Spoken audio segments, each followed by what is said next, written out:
मित्रांनो, दिवाळी आली की सगळी एन्जॉयमेंट होऊन जाते. मग दिवाळीमध्ये नेमकी अभ्यासापासून आपण डिस्ट्रॅक्ट होऊन जातो आणि नंतर गंमत काय होते, दिवाळी संपल्यानंतर जेव्हा आपण पुन्हा कॉलेजला येतो, ट्रॅकवर येतो, तेव्हा टेन्शन येतं. मागचे 8-10 दिवस काहीच केलं नाही, पूर्ण दूर झालो, पुन्हा ट्रॅकवर यायला पुढचे 4-5 दिवस जातात आणि आपण असं म्हणूया की नंतर अभ्यास करणं खूप अवघड होऊन जातं, कारण लगेच सेमिस्टर एंड येतो आणि नंतर लगेच प्रॅक्टिकल, ओरल आणि एक्झाम सुरू होऊन जाते. मग नंतर वाटतं यार दिवाळीचे 10 दिवस ऍटलीस्ट फुल डे फ्री होतो, अभ्यास तरी केला असता. पण खरं म्हटलं तर दिवाळी आहे तर एन्जॉयमेंट राहणार, त्यामुळे अभ्यास पण होणारच नाही. मग आता ह्या दोघांची सांगड कशी घालायची ते छोटीशी आयडिया तुम्हाला देतो मी. बघा, आवडली तर फॉलो करा, नक्की फायदा होईल. मित्रांनो बघा, दिवाळी आहे, ऑब्विसली वर्षातला सगळ्यात मोठा सण आहे, एन्जॉय तर करायचाच आहे, फुल टू एन्जॉय करायचा आहे. ओके, मग दिवसामध्ये 24 तास आहे, 24 तासातनं 7-8 तास झोप, इतर सगळ्या गोष्टींमध्ये गेले, 16 तास आपल्याकडे. मग 16 तासामध्ये आपल्याला खरेदी पण करायची, मित्रांना भेटायचं, नातेवाईकांकडे जायचंय, फिरायला जायचंय, फॅमिली सोबत हे करायचंय, फटाके उडवायचे, सगळ्या गोष्टी करा, सगळ्या फुल टू करा. मग अभ्यास कसा करायचा, कधी होईल? मित्रांनो बघा, सकाळी ऑब्विसली सगळं माणूस दिवाळीत सकाळी सकाळी लवकर उठत नाही, किंवा उठला तरी अभ्यंग स्नान हे ते, नंतर 8-10 वाजता पाहुणे रावळे येतात, संध्याकाळी फटाके फोडण्यात जातो. सो या सगळ्या गोष्टी करायच्या, फिरायलाही जायचंय. मग दिवसातून फक्त 1च तास काढ, कारण मला काय सांगायचंय, ही दिवाळी आहे आपली, बरोबर, आणि इकडे हा अभ्यास आहे. असंही नको व्हायला ना की डायरेक्ट 8 दिवस अभ्यासापासून दूर पडला, नंतर टेन्शन येऊन जाईल. ज्यांना बॅकलॉग आहे त्यांना तर फार टेन्शन आहे. सो दिवाळीचा हा पूर्ण मी सांगितलं 24 तासातले 8 तास आपले झोपण्यात त्याच्यात गेले, 16 तास आहे. 16 तासांमधनं फक्त 1च तास असा काढ ना, तुझ्या वेळी कधीही काढ. माझ्या वेळेनुसार विचारलं तर सकाळी पण पॉसिबल नाहीये, रात्री फटाके असतात, दिवसभरात तेव्हाही पॉसिबल नाहीये. सो दुपारी जेवणानंतर जेव्हा माणूस झोपतो ना, दिवाळीला सगळे घरी आलेले असतात, आरामात आले, झोपण्यास टाइम असतो.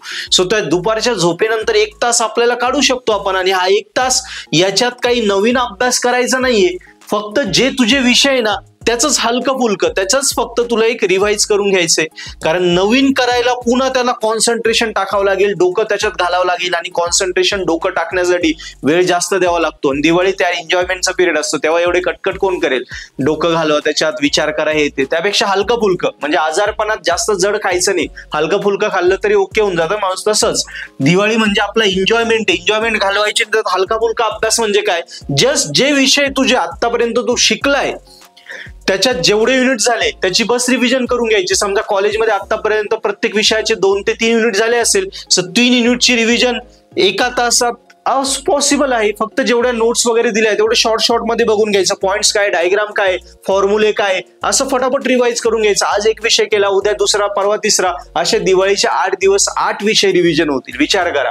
आणि 8 दिवस ज्यांना 5च विषय, त्यांना तर 5 विषय आरामात रिव्हिजन होतील. या प्रकारे म्हणजे मी काय सांगितलं, 16 तासातनं 15 तास दिवाळी एन्जॉय, फक्त 1 तास आपल्याला रिव्हिजनला द्यायचं, नवीन काही करायचं नाही, रिव्हिजनला द्यायचं. यानी काय होईल, दिवाळी जेव्हा संपेल तेव्हा असंही वाटणार नाही की यार पूर्ण 8-10 दिवस मजेत गेले, आता टेन्शन येऊन गेलं. कारण 1 तास अभ्यासाच्या टच मध्ये राहिल्यामुळे तू कुठेतरी टच मध्ये होता, आणि ऑब्विसली टच मध्ये असल्यामुळे मन तेही म्हणेल आपण काहीतरी करत होतो आणि मागची रिव्हिजन पण झालेली असेल, त्यामुळे अभ्यासापासून दूर गेला नाही. म्हणजे दिवाळी पण एन्जॉय झाली, आणि त्या 1 तासाच्या रिव्हिजनमुळे नवीन काही नाही केलं, पण मागच्या ज्या कनेक्टेड मध्ये राहिला तर आपल्या अभ्यासाला आपण टच मध्येही राहिलो. त्यामुळे दिवाळी नंतर आपल्याला सबमिशन, ओरल प्रॅक्टिकल, लगेच एक्झाम, त्याचंही टेन्शन येणार नाही, 10 दिवस वाया गेल्याचंही टेन्शन येणार नाही. कळालं मित्रांनो? सो या गोष्टी इझी सांगितल्या मी, या फॉलो करा, नक्की तुम्हाला दिवाळी तुमची एन्जॉयबल होईल. आणि दिवाळीच्या खूप खूप शुभेच्छा. दिवाळी पण एन्जॉय करायची ना, अभ्यास पण थोडाफार हलका फुलका करायचा आहे, दोन्ही गोष्टी टच करायची. मी आयडिया सांगितली, बघा, वाटली तर फॉलो करा, नक्की फायदा होईल. पण 100% फॉलो केली तर 100% मला थँक्स म्हणणार, कारण नंतर जे टेन्शन येतं ना ते मग फार टेन्शन देतं. क्लिअर? आणि दिवाळीमध्ये आपल्या पर्पल आर्ट ॲपवर सगळ्या इंजिनिअरिंग कोर्सेसवर खूप चांगले ऑफर्स आहे. सो तुम्ही त्याचा नक्की फायदा घ्या, ॲप डाउनलोड करा आणि आमच्यासोबत दिवाळी एन्जॉय करा. थँक्यू.